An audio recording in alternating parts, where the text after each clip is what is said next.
Hello दोस्तों, आप सभी को अपने ही चैनल रियल ट्रिक्स सवाल में एक बार फिर से स्वागत है। उम्मीद है कि आप स्वस्थ और मस्त होंगे और आपकी परीक्षा की तैयारी अच्छी से चल रही होगी।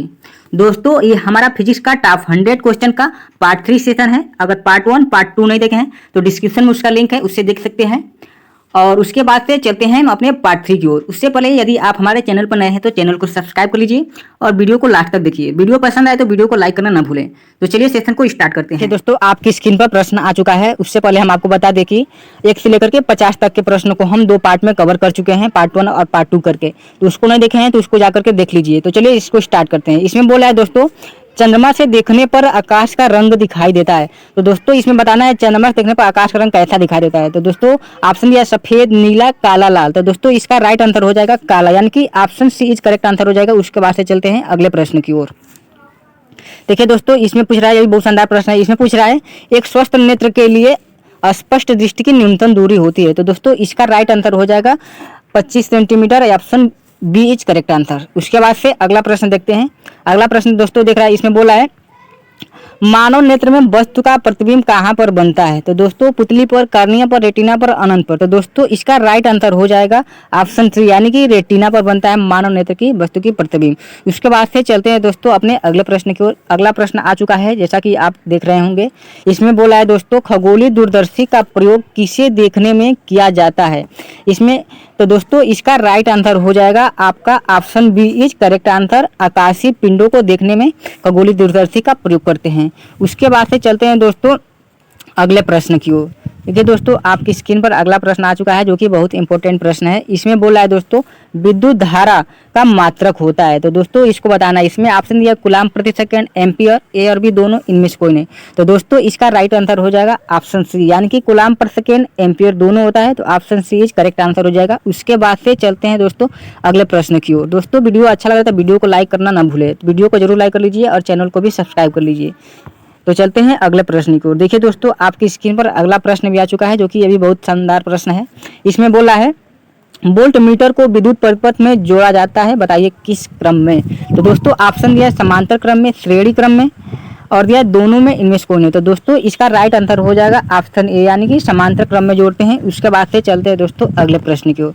देखिए दोस्तों, आपकी स्क्रीन पर अगला प्रश्न आ चुका है, जो कि बहुत शानदार प्रश्न यह भी है। इसमें बोला है दोस्तों 1 सेकेंड में कितने माइक्रो सेकेंड है। तो दोस्तों एक इसका ट्रिक होता है, जब भी आपको माइक्रो सेकेंड, माइक्रोमीटर की बात आए तो उसमें दोस्तों आपको देखना है 10 के पावर 6 कहाँ है। तो दोस्तों इसमें 10 के पावर 6 ऑप्शन सी में मिल रहा है। तो इसका राइट आंसर हो जाएगा 10 के पावर 6 सेकेंड होता है 1 सेकेंड में माइक्रो सेकेंड। उसके बाद से चलते हैं अपने अगले प्रश्न की ओर। देखिए दोस्तों, आपकी स्क्रीन पर अगला प्रश्न आ चुका है, जो कि यह भी बहुत शानदार प्रश्न है।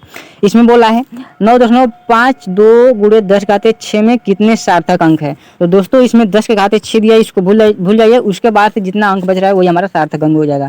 कितना बच रहा है 1, 2, 3, यानी कि option C is correct answer हो जाएगा 3 हो जाएगा। तो चलिए चलते हैं अब अपने अगले प्रश्न की ओर। देखिए दोस्तों, अगला प्रश्न आ चुका है। इसमें बोला है गतिशील कण में उत्पन्न किया जा सकता है, बताइए क्या उत्पन्न किया जा सकता है गतिशील कण में। तो दोस्तों विद्युत क्षेत्र, चुंबकीय क्षेत्र, ए और बी दोनों, इनमें से कौन है। तो दोस्तों गतिशील कण में उत्पन्न किया जाता है विद्युत क्षेत्र, चुंबकीय क्षेत्र, यानी कि option C is correct answer हो जाएगा, क्योंकि विद्युत क्षेत्र और चुंबकीय क्षेत्र हम लोग दोनों उत्पन्न कर सकते हैं। उसके बाद से चलते हैं अगले प्रश्न की ओर। देखिए दोस्तों, वीडियो को लास्ट तक जरूर देखें, क्योंकि बहुत शानदार इसमें प्रश्न है। और पार्ट 1 पार्ट 2 को भी जरूर देख लीजिए। इसमें बोला है दोस्तों जब पिंड नीचे से ऊपर की ओर गति करता है तो गुरुत्वीय त्वरण का मान होता है, बताइए धनात्मक, ऋणात्मक, शून्य, अनंत। देखिए दोस्तों, जब भी आपका कोई भी पिंड हो अगर पृथ्वी से ऊपर की ओर जा रहा है तो उसका गुरुत्वीय त्वरण का मान हमेशा घटता जाता है। तो दोस्तों जब घटता जाता है तो इसका राइट आंसर क्या हो जाएगा ऑप्शन बी, यानी कि ऋणात्मक होता जाएगा। जैसे जैसे ऊपर जाएगा पृथ्वी से वैसे वैसे गुरुत्वीय त्वरण का मान कम होता जाएगा। तो दोस्तों इसका राइट आंसर हो जाएगा बी। तो चलते हैं अपने अगले प्रश्न की ओर। देखिए दोस्तों, आपकी स्क्रीन पर अगला प्रश्न आ चुका है, यह भी बहुत शानदार प्रश्न है। इसमें दोस्तों बोला है बल का त्रिज्यस मात्रक होता है, बल का त्रिज्यस पद्धति में मात्रक होता है। तो दोस्तों इसका राइट आंसर हो जाएगा ऑप्शन डी, डाइन होता है। इसके बाद से चलते हैं अब अपने अगले प्रश्न। दोस्तों आपकी स्क्रीन पर अगला प्रश्न आ चुका है। इसमें बोल रहा है संवेग का मात्रक क्या होता है। तो दोस्तों इसका राइट आंसर निकालने के लिए आपको सबसे पहले पता होना चाहिए P इक्वल टू क्या होता है, mv होता है। और आपको ये भी आना चाहिए दोस्तों m होता है मास, मास का मात्रक क्या होता है kg होता है। उसके बाद से आप v फॉर कहता है चाल, तो आपको चाल का मात्रक पता होना चाहिए। चाल का मात्रक होता है मीटर प्रति सेकेंड होता है। तो दोस्तों इससे क्या मिल गया हमें किलोग्राम मीटर पर सेकेंड। तो दोस्तों इसका राइट आंसर हो जाएगा option B is correct answer, kilogram metre पर सेकेंड। उसके बाद से दोस्तों चलते हैं अब अपने अगले प्रश्न की ओर। देखिए दोस्तों आपकी स्क्रीन पर अगला प्रश्न आ चुका है। इसमें बोल रहा है न्यूटन के तृतीय नियम को कहा जाता है। तो बताइए न्यूटन के तृतीय नियम को क्या बोलते हैं। तो दोस्तों न्यूटन के तृतीय नियम को हम लोग क्रिया प्रतिक्रिया का नियम बोलते हैं, यानी कि option C is correct answer. उसके बाद से चलते हैं दोस्तों अपने नेक्स्ट प्रश्न की ओर। देखिए दोस्तों आपकी स्क्रीन पर अगला प्रश्न आ चुका है। इसमें बोला है प्रतिरोध का मात्रक क्या होता है। तो सबको पता होगा प्रतिरोध का मात्रक दोस्तों हमारा ओम होता है। तो option A is correct answer हो जाएगा। उसके बाद से देखते हैं अगले प्रश्न को। देखिए दोस्तों आपकी स्क्रीन पर अगला प्रश्न आ चुका है। यह भी बहुत शानदार प्रश्न है। इसमें बोल रहा है विद्युत वाहक बल का मात्रक क्या होता है। तो दोस्तों विद्युत वाहक बल का मात्रक हमारा वोल्ट होता है, यानी कि option C is correct answer हो जाएगा। उसके बाद से चलते हैं अब अपने अगले प्रश्न की ओर दोस्तों। देखिए दोस्तों आपकी स्क्रीन पर अगला प्रश्न आ चुका है। इसमें बोल रहा है एक इलेक्ट्रॉन का द्रव्यमान होता है। तो दोस्तों एक इलेक्ट्रॉन का द्रव्यमान कितने के बराबर होता है। तो इसका राइट आंसर दोस्तों जान लीजिए। तो दोस्तों इसका right answer option A is correct answer हो जाएगा। 9.1 इंटू 10⁻³ किलोग्राम होता है। उसके बाद से दोस्तों चलते हैं अब अपने अगले प्रश्न की ओर। देखिए दोस्तों आपकी स्क्रीन पर अगला प्रश्न आ चुका है, जो कि अभी बहुत शानदार प्रश्न है। तो चलिए इसको सॉल्व कर लेते हैं। बोला है संवेग परिवर्तन की दर बराबर होती है। तो दोस्तों आपको पता होना चाहिए P = mv हो रहा है। और आपको जब भी दोस्तों दर पूछे, दर यहाँ पे दे, तो दर तो मतलब टाइम से डिवाइड कर लीजिए, तो टाइम से भाग कर लीजिए। चलिए अब इसको सॉल्व कर लेते हैं। दोस्तों आपसे यहाँ पे क्या मिल रहा है, एम को इसको यहीं पर दीजिए, एम यहाँ पे लिखते हैं। दोस्तों थोड़ा मिस हो गया है, रुकिए यहाँ पे लिख देते हैं। देखिए दोस्तों आपको पता होना चाहिए, एम को यहाँ पे लिख दीजिए। उसके बाद आपको पता होना चाहिए भी और टी क्या होता है। V/T को हम लिख सकते हैं ए। अब आपको दोस्तों यह भी पता होगा एफ बराबर क्या होता है हमारा एम में, यानी कि आपको यहाँ से क्या मिल गया, एफ मिल गया, एफ का वैल्यू मिल गया, यानी कि बल के बराबर हो जाएगा। तो दोस्तों इसका राइट आंसर क्या हो जाएगा। दोस्तों इसका राइट आंसर आपका हो जाएगा, यानी कि ऑप्शन बी बल के बराबर हो जाएगा। संवेग परिवर्तन की दर को हम क्या बोलेंगे, एफ बराबर एम में, यानी कि बल के बराबर हो जाता है। तो इसको याद कर लीजिए, जो कि बहुत मोस्ट इंपोर्टेंट क्वेश्चन था। उम्मीद है कि आपको ये सभी प्रश्न समझ में आ गए होंगे। तो चलिए चलते हैं अपने अगले प्रश्न की ओर। देखिए दोस्तों आपकी स्क्रीन पर अगला प्रश्न आ चुका है, जो कि बहुत शानदार प्रश्न ये भी है। इसमें बोला है प्रकाश का तरंग सिद्धांत किसने दिया। चलिए बताइए दोस्तों। तो दोस्तों इसका राइट आंसर हो जाएगा option D is correct answer, यानी कि हाइगेंस ने प्रकाश का तरंग सिद्धांत दिए। उसके बाद से चलते हैं दोस्तों अब अपने अगले प्रश्न की ओर। देखिए दोस्तों आपकी स्क्रीन पर अगला प्रश्न भी आ चुका है, जो कि बहुत शानदार प्रश्न है। दोस्तों इसमें पूछ रहा है पृथ्वी की त्रिज्या कितनी होती है। तो दोस्तों इसका राइट आंसर हो जाएगा option C is correct answer. 6.4 into 10⁶ metre होता है। इसको याद कर लीजिए, जो कि बहुत मोस्ट इंपोर्टेंट क्वेश्चन है। अब चलते हैं दोस्तों अब अपने अगले प्रश्न। दोस्तों आपके स्क्रीन पर अगला प्रश्न आ चुका है, ये भी बहुत शानदार प्रश्न है। इसमें बोल रहा है बल्ब के अंदर भरी जाने वाली गैस होती है। तो चलिए इसको राइट आंसर इसका बता दीजिए। Chlorine, argon, fluorine, hydrogen. तो दोस्तों इसका राइट आंसर हो जाएगा option B is correct answer. Argon gas भर जाती है बल्ब के अंदर। इसके बाद से चलते हैं अपने अगले प्रश्न की ओर दोस्तों।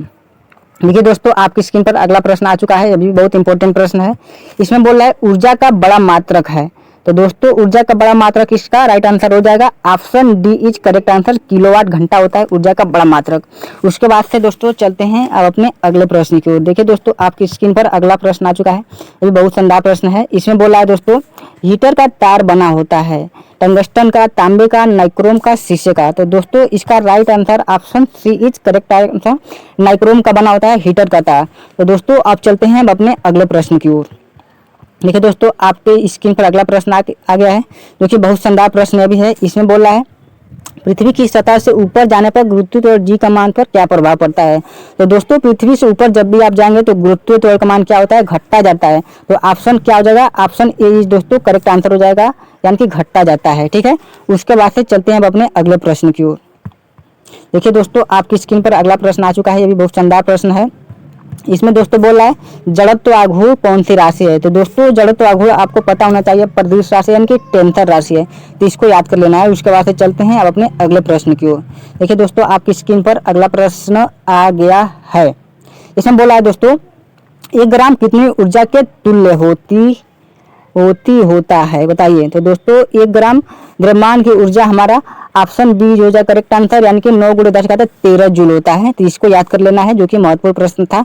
उसके बाद से चलते हैं अगले प्रश्न की ओर। अगला प्रश्न इसमें बोला है दोस्तों विद्युत ऊर्जा को ध्वनि ऊर्जा में कौन रूपांतरित करता है।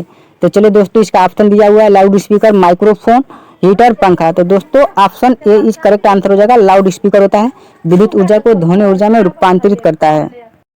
दोस्तों चलते हैं अब अपने अगले प्रश्न की ओर, इसको सॉल्व करते हैं। देखिए दोस्तों आपकी स्क्रीन पर अगला प्रश्न आ चुका है जो कि बहुत मोस्ट इंपॉर्टेंट है। इसमें बोला है दोस्तों किस रंग का अपवर्तनांक अधिकतम होता है। तो दोस्तों इस प्रश्न को करने के लिए हम एक ट्रिक बताएंगे, इस ट्रिक को याद कर लेना है जो कि बहुत मोस्ट इंपॉर्टेंट ट्रिक है। ट्रिक क्या है दोस्तों, इस ट्रिक से दोस्तों हम दो दो प्रश्नों को बहुत आसानी से सॉल्व कर लेंगे। ठीक है दोस्तों, बैनी आह पिनाला, दोस्तों ये हमारा ट्रिक है, बैनी आह पिनाला। तो दोस्तों इस ट्रिक को हम समझाते हैं। देखिए दोस्तों बी फॉर होता है हमारा बैगनी, एन फॉर होता है नीला, आ मतलब आसमानी लिख दे रहे हैं ऐसे, और एच फॉर मतलब हरा, उसका पी से दोस्तों होता है पीला, ना से होता है नारंगी, उसका ला से होता है लाल। अब देखिए दोस्तों इसमें दोस्तों एक क्रम आपको दिख रहा होगा, इस तरह आगे बढ़ते हुए क्रम में। ठीक है, अब देखिए इसमें दोस्तों बोल रहा है किस रंग का अपवर्तनांक अधिकतम होता है। तो दोस्तों इसमें देखिए जो आगे है यानी कि बैगनी आगे है तो इसका अपवर्तनांक क्या होगा, सबसे अधिक होगा। ठीक है, उसके बाद जो इससे आगे बढ़ते जा रहा है उतना ही कम होता जाएगा, यानी कि बैगनी से कम अपवर्तनांक नीला होगा, उससे कम होगा आसमानी का, उससे कम होगा हरा का, मतलब इस प्रकार आगे बढ़ता जाएगा। और सबसे कम किसका हो रहा है दोस्तों, सबसे कम हो रहा है यानी कि लाल का।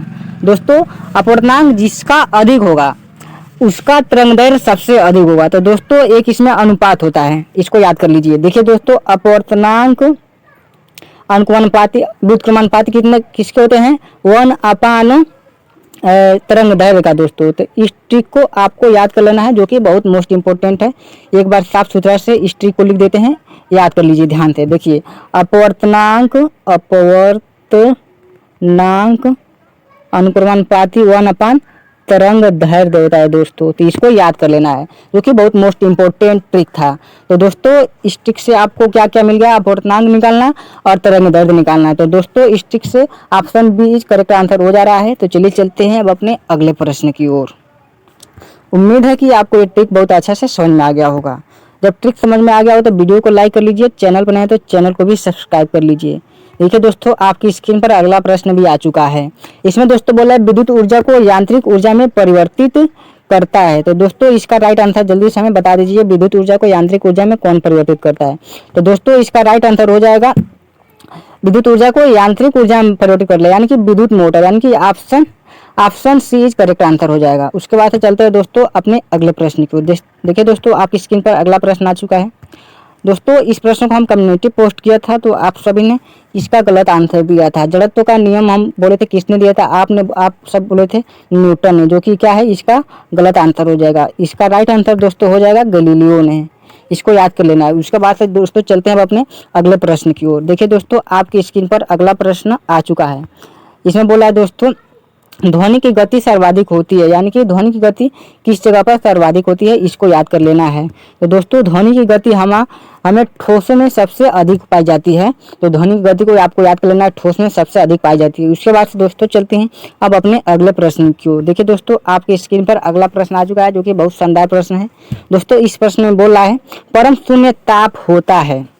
तो चलिए दोस्तों बता दीजिए परम शून्य ताप क्या होता है, यानी कि परम शून्य ताप को हम लोग क्या बोलते हैं। तो दोस्तों 273 डिग्री सेल्सियस, यानी कि -273 डिग्री सेल्सियस को हम लोग परम शून्य ताप बोलते हैं, इसको याद कर लेना है।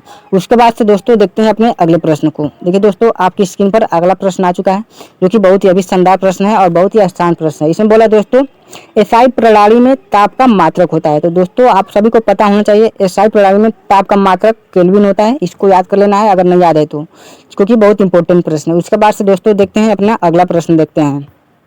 देखिए दोस्तों आपकी स्क्रीन पर अगला प्रश्न आ चुका है। इसमें बोला है दोस्तों रेडियो एक्टिविटा का मात्रक होता है। तो दोस्तों रेडियो एक्टिविटा का मात्रक पूछ रहा है तो जल्दी से बता दीजिए। दोस्तों रेडियो एक्टिविटा का मात्रक पूछ रहा है तो रेडियो एक्टिविटा का मात्रक होता है क्यूरी, इसको याद कर लेना है। उसके बाद से चलते हैं दोस्तों अपने अगले प्रश्न की ओर। देखिए दोस्तों आपकी स्क्रीन पर अगला प्रश्न आ चुका है जो कि बहुत शानदार प्रश्न है। इसमें दोस्तों बोल रहा है इंद्रधनुष में किस रंग का विक्षेपण अधिकतम होता है।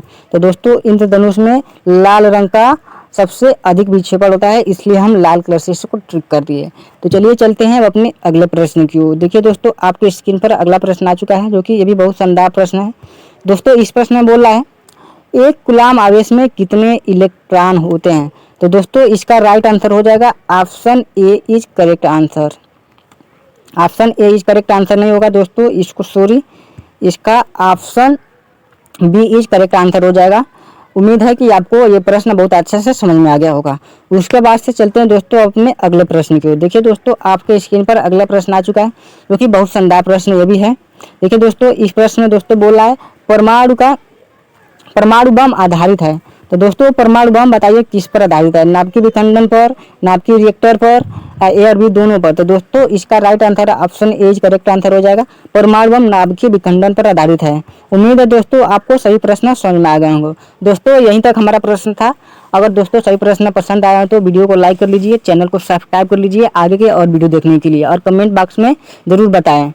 चलिए चलते हैं अगले प्रश्न की ओर। देखिए दोस्तों, अब हमारा यही लास्ट प्रश्न था।